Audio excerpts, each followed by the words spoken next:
Yo, what's going on, everybody? It is Chad M here with BetHub.com. Today, there was some very interesting news out of Major League Baseball as there were 0 players put into the Hall of Fame. Most notably, Barry Bonds and Roger Clemens, 2 of the all-time greats in the sport. And we all know the reason why they were not put there, and it has everything to do with the fact that the writers are convinced that these guys were steroid users and cheaters, and they do not deserve to have the honor of being put in the Hall of Fame. And I cannot say that I disagree with the writers who are voting in this circumstance here, but what this does do to me here is prove the greater scheme of things. And the first thing I'm going to point towards is Congress and the United States government that wasted absolutely everybody's time by putting these guys through the justice system trying to prove that they were guilty. Because at the end of the day, they were found not guilty from that perspective. So if that's the case, shouldn't that be enough evidence for all the writers and voters to understand that, oh, they did nothing wrong, therefore they should be voted upon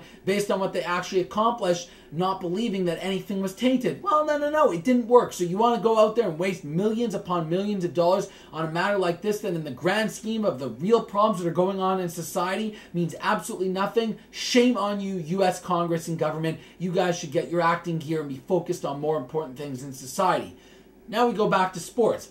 And like I said, I completely understand why the voters didn't want to put these guys in, because they don't need a court case to determine whether or not these guys are guilty. It's very obvious based on the appearance of them and the way the numbers continue to increase at the age of when these players were at their highest peak performance. And furthermore, when you look at their overall size as well. I mean, there's just enough evidence out there that even if they were found not guilty, if you did happen to pay attention to what went on in Congress, there's enough evidence there that you can draw your own conclusion that they were guilty.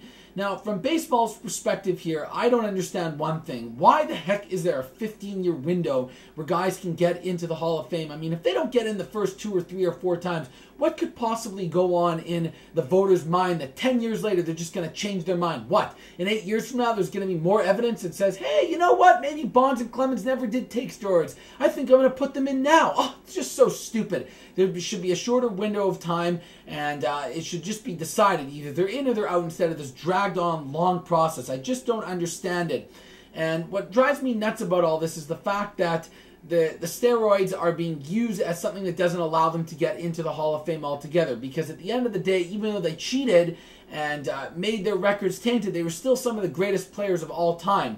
And who knows how many players are currently in the Hall of Fame that did something to give themselves a competitive advantage. Was it anabolic steroids? Was it PEDs? Was it the cream? Who really knows? But I'm sure there's something. It just wasn't proven back in the day like these guys are now. So, if anything, you want to allow them in, I think they should be in maybe a different wing with an asterisk. But they have to be there. I mean, Barry Bonds, before he was even cream, would have been a Hall of Famer anyways with all of his 40-40 seasons and a hitting 300. Same with Roger Clemens. You think he was jacked up when he won the 88 Cy Young that he won? Not a chance. The guy was a Hall of Famer then. He just happened to accumulate more after the fact. So that's why I think there's a bit of an issue with everything. And if you look at those years prior to them actually being juiced up, they still had those kind of seasons.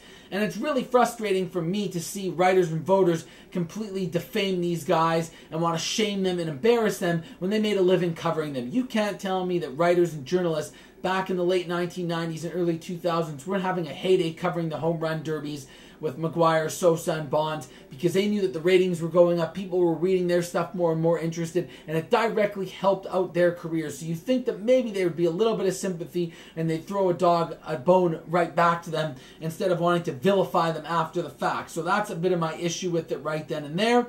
And, I just don't understand what's going to happen in 8 or 10 years that they're going to be put in anyways. Either you are going to allow these steroid users to be on Hall of Fame ballots and they're going to have the opportunity to get there. Otherwise, just don't even put them on there in the first place.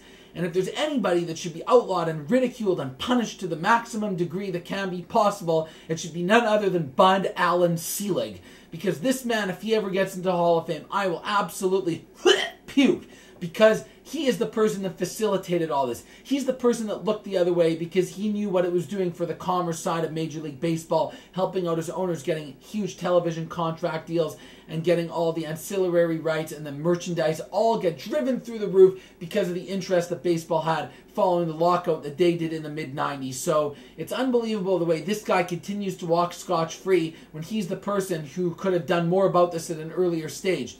And last but not least, at the end of the day here, yes, steroids is illegal in society, but it wasn't in the sport. So how can you punish somebody for doing something that wasn't even illegal in the sport at that time? If you want to hold it against them for something that happened after the fact and they violated league rules, then fine, so be it. But back then, if some of the PEDs they were using were allowed in the game, how can that be held against them? So all in all, to summarize, I understand the point of what the writers and the journalists are doing here by not allowing them in to try to prove a greater point for society. However, at the time in the sport, they never did anything wrong. And if you want to judge them based on what they did prior to that, that should also be accounted and not just completely wiped out of the equation like it appears to have been here with Bonds and Clemens. There's nothing left for me to say on that. BetHub.com. Keep checking it out. You guys see the link below here. Go on there right now. We got hockey starting up right away. You got to get some bets in for there. Major League Baseball is only a couple months away with training camp around the corner. It's going to be a very exciting year. Make sure to get your account started so you can wager on all the sports, trash talk your friends, propose whatever wagers you want, and just have a good old fun time at BetHub.com.